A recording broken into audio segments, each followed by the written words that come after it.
Na mtazamaji wangu, natumai mzima na buheri wa afya popote pale ulipo. Kwa mara nyingine, karibu tena katika YouTube channel yetu.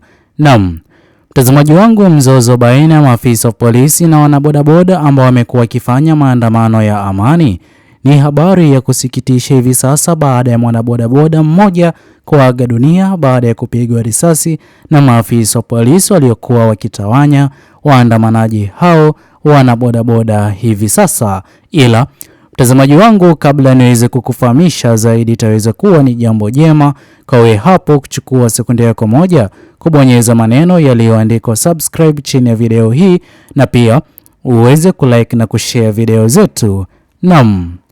Mtazamaji wangu, kwa kweli ni jambo la kuvunja moyo kipindi na wakati ambapo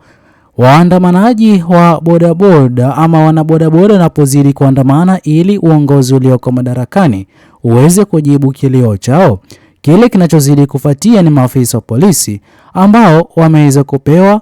orders ama amri kutawanya wanabodaboda hawa kutumia vitoa machozi na pia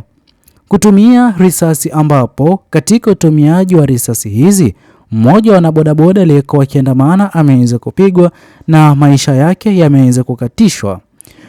Lawama kubwa inazidi kusukumwa kwa uongozi ulioko madarakani kwa mara nyingine. Swala la utumiaji wa nguvu kupita kiasi kutoka katika maafisa wa polisi ambao wameweza kupewa maagizo kutoka katika ngazi za juu kwa mara nyingine imeweza kusababisha kifo kwa raia ama jamaa huyo wa bodaboda, ambapo idadi kubwa ya wananchi wa Tanzania hivi sasa wanazidi kushinikiza kuandaa maandamano mapya ya swala hili la utumiaji wa nguvu kupita kiasi liweze kusimamishwa mara moja, kwani mtazamaji wangu, sote tunafahamu kwamba idadi kubwa ya wananchi wa Tanzania walioweza kupoteza jamaa wao katika maandamano ya Oktoba 29 mwaka 2025 hawafurahi, wakiendelea kushuhudia maafisa wa polisi wanaozidi kutumia nguvu kupita kiasi kukabidhiana na waandamanaji. Katika kila maandamano wataweza kufanya jambo hilo la mauaji, na mwisho siku hakuna sheria yoyote ile inayozidi kuchukuliwa kwa maafisa hao. Na ndipo ambapo hivi sasa gumzo zito linazidi kuzungumzwa katika mitandao ya kijamii, na hata watu wapo tayari kwa maandamano upya katika Jamhuri ya Tanzania. Mtazamaji wangu, sote tunafahamu kwamba maafisa hawa polisi wanazidi kulazimika kupitia kipindi hiki kigumu kutokana na agizo wanazozidi kupewa, sio kama wameweza kuamua wao binafsi, ila uongozi ulioko madarakani ndio unaozidi kulalamikiwa na idadi kubwa ya wananchi wa Tanzania kwa swala hili la maafisa wa polisi kupiga risasi waandamanaji na kusababisha ama kugharimu maisha ya raia wanaozidi kuandamana ili kuomba mabadiliko yaweze kufanyika ili Jamhuri ya Tanzania iweze kusonga mbele, na sio jinsi ambavyo uongozi ulioko madarakani unazidi kupendekeza ama unazidi kuongoza kimabavu. Mtazamaji wangu, kwa kweli ni jambo la kuvunja moyo kwa jamaa huyo ambaye ameweza kuaga dunia, ni rest in peace, na pia tungependa kuitakia nguvu familia yake ambayo imeweza kupoteza jamaa huyo ambaye aliweza kuwa miongoni mwa wanabodaboda wanaozidi kuandamana. Na mtazamaji wangu, sote tunafahamu baadhi ya mambo yanayozidi kusababisha maandamano haya katika Jamhuri ya Tanzania, ila kile kinachozidi kuonekana katika uongozi ulioko madarakani ni kama kuna kisasi wanachozidi kukilipiza kwa wanabodaboda. Haya yote ni kutokana na tofauti zilizoko kati ya uongozi ulioko madarakani na wanabodaboda, kwani sote tunafahamu kwamba uongozi ulioko madarakani uliweza kujitokeza na kuzungumzia jinsi gani ambavyo wanabodaboda wasiweze kupewa petroli takriban lita 2 kipindi na wakati wa maandamano. Hii hapa ikizidi kuonyesha wazi jinsi gani ambavyo kuliweza kuwa na dhana kubwa ya kwamba wanabodaboda ndio waliokuwa wakichangia pakubwa katika maandamano ya Oktoba yaliyokuwa ya kupinga uongozi wake Rais Mama Samia Suluhu Hassan kwa mara nyingine kutoingia Ikulu. Na pia wanabodaboda hawa ndio inazidi kudhaniwa ya kwamba walikuwa wakisafirisha vijana Gen Z wawili, watatu, wanne katika bodaboda moja kutoka mkoa mmoja hadi mwingine. Ila mtazamaji wangu, uongozi ulioko madarakani kama kweli utaweza kuwa na dhana hizo kwa wanabodaboda, mtazamaji wangu, itakuwa ni jambo la kuvunja moyo. Sote tunafahamu kuna wabunge kama Mheshimiwa Baba Levo aliweza kuwa miongoni mwa viongozi katika serikali yake ya Rais Mama Samia Suluhu Hassan hivi sasa, ambaye aliweza kutoa pikipiki ambazo zitaweza kuajiri wanabodaboda. Mwisho wa siku,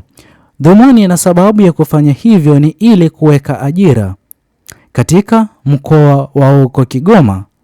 Na mtazamaji wangu, kwa kweli iliweza kusaidia kwa njia moja ama nyingine, ijapokuwa sio kwa asilimia kubwa, ila katika eneo hilo aliloweza kutoa pikipiki hizo kwa njia moja ama nyingine waliweza kupata ajira. Ila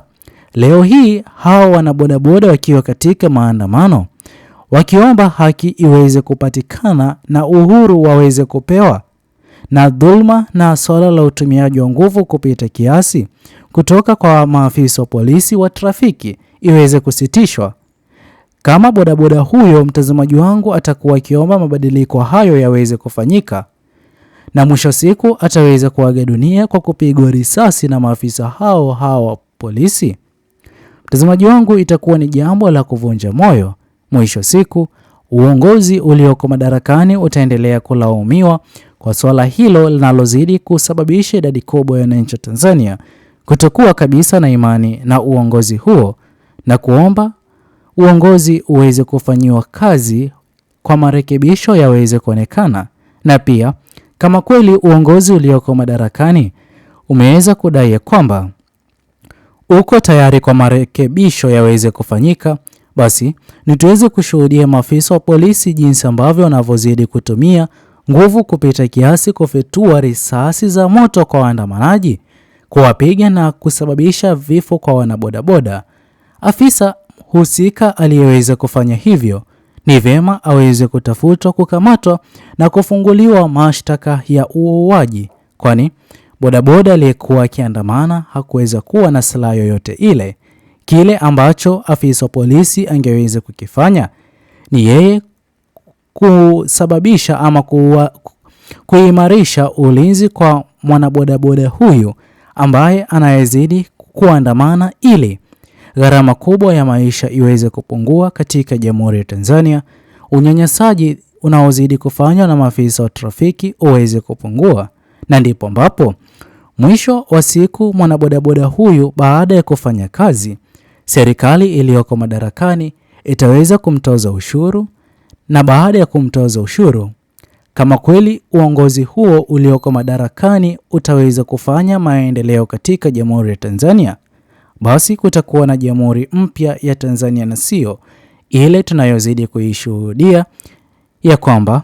polisi ataweza kufyatua risasi kumpiga mwanabodaboda anayezidi kuandamana na kutokuwa na sababu ama kosa lolote lile ameweza kulifanya. Na kama kulilia haki ndilo kosa linalozidi kufanya mwanabodaboda kupigwa risasi na kuaga dunia, mtazamaji wangu, ni jambo la kuvunja moyo. Hivyo basi Watanzania wengi hivi sasa wanazidi kulilia haki iweze kupatikana kwa jamaa huyo mwanabodaboda aliyekuwa miongoni kwa wanabodaboda wanaozidi kuandamana nchini Tanzania. Mtazamaji wangu, tuachie maoni yako katika uwanja comment section kwa swala hili la maafisa wa polisi wanaozidi kutumia nguvu kupita kiasi katika wakati wa maandamano ya amani, kusababisha kifo ama vifo kwa waandamanaji, na mwisho siku hakuna haki yoyote ile inayozidi kuchukuliwa kwa afisa polisi husika. Usisahau kusubscribe, like, comment na kushare video zetu. Bye bye until the next video.